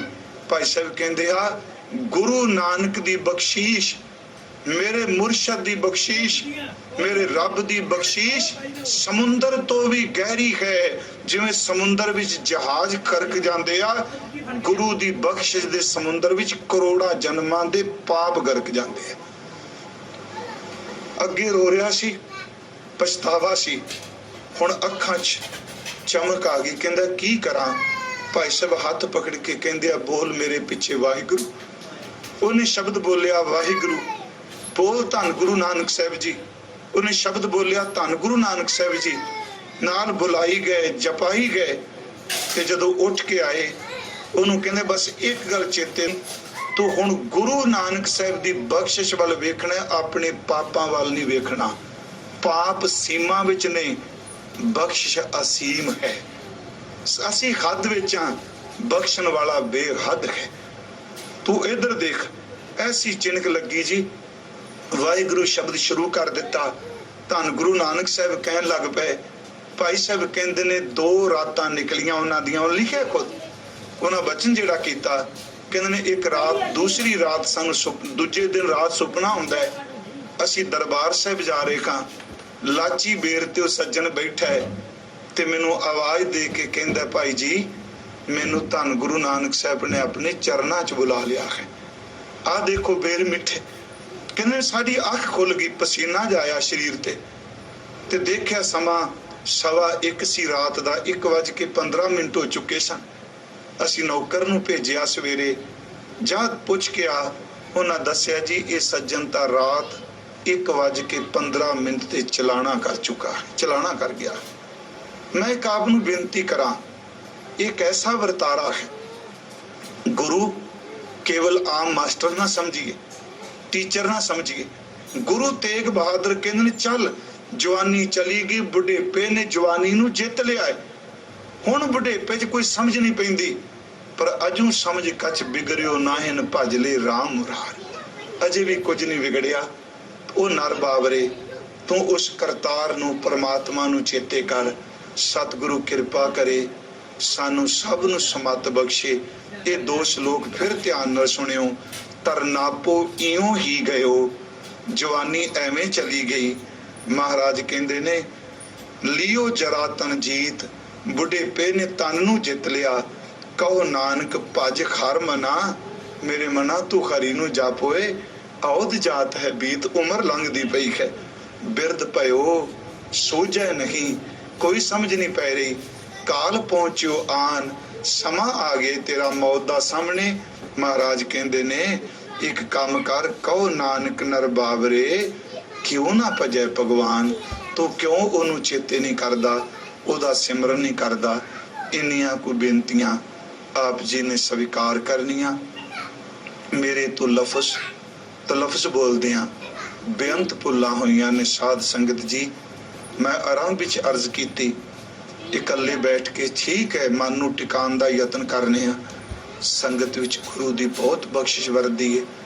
ਅਰਦਾਸ ਕਰੋ ਦਾਤਾ ਆਪਣੀ ਮਿਹਰ ਕਰ। ਜੋ ਰੋਜ਼ ਮੈਂ ਕਹਿ ਰਿਹਾ, ਸਭੇ ਜੀ ਸੰਭਾਲ, ਆਪਣੀ ਮਿਹਰ ਕਰ। ਅਨ ਪਾਣੀ ਮੁੱਚ ਉਪਾਏ, ਦੁੱਖ ਦਾਲਦ ਭੰਨ ਤਰ।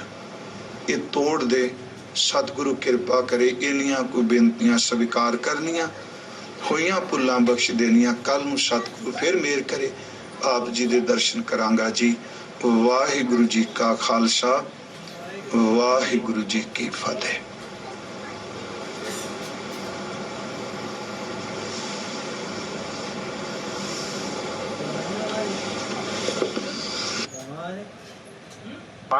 ਸੋ ਜਿੱਥੇ ਜਿੱਦਾਂ ਹੁਣ ਮੋਹਾਲੀ ਤੁਹਾਨੂੰ ਪਤਾ ਹੈ ਨਹੀਂ, ਇਹ ਠੀਕ ਨਹੀਂ ਹੈ।